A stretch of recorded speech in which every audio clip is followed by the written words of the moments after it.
नव्या वक्फ कायद्याला सुप्रीम कोर्टाकडून तुर्तास स्थगिती। 5 मे रोजी दुपारी 2 वाजता पुढची सुनावणी।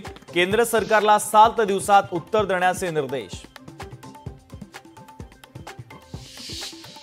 पश्चिम महाराष्ट्रामध्ये काँग्रेसला मोठा धक्का। माजी आमदार संग्राम थोपटे लवकरच भाजपमध्ये प्रवेश करण्याची शक्यता। आता शाळांमध्ये इयत्ता 1ली ते 5वी मराठी इंग्रजीसह हिंदी भाषा ही सक्तीची। राष्ट्रीय शिक्षण धोरणाची राज्यात यंदापासूनच अंमलबजावणी।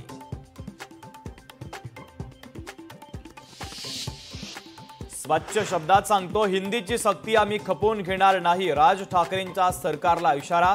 दक्षिण भारतातही हिंदी सक्ती करणार का? राज ठाकरेंचा संतप्त सवाल।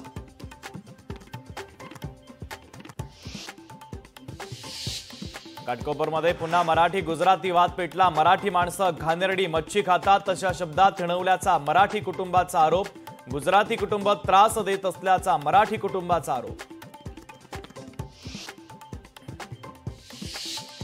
अहिल्यानगरमध्ये रोहित पवार आणि अजित पवार एकाच बॅनरवर। रोहित पवारांच्या नावानं अजित पवारांच्या स्वागताचा बॅनर। कर्जत जामखेड मतदारसंघात झळकलेल्या बॅनरची चर्चा।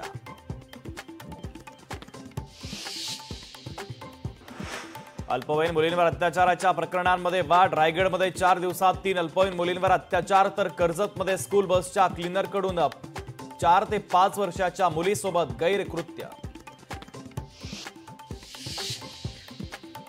मेट्रो 7 मार्गिकेवरील महत्त्वाचा टप्पा पूर्ण। मुख्यमंत्री फडणवीसांच्या उपस्थितीमध्ये 1.7 किलोमीटर लांबीच्या बोगद्याचा ब्रेकथ्रू। पुढील वर्षापर्यंत 150 मेट्रो मार्गिकेचं काम पूर्ण करणार, मुख्यमंत्र्यांचं वक्तव्य।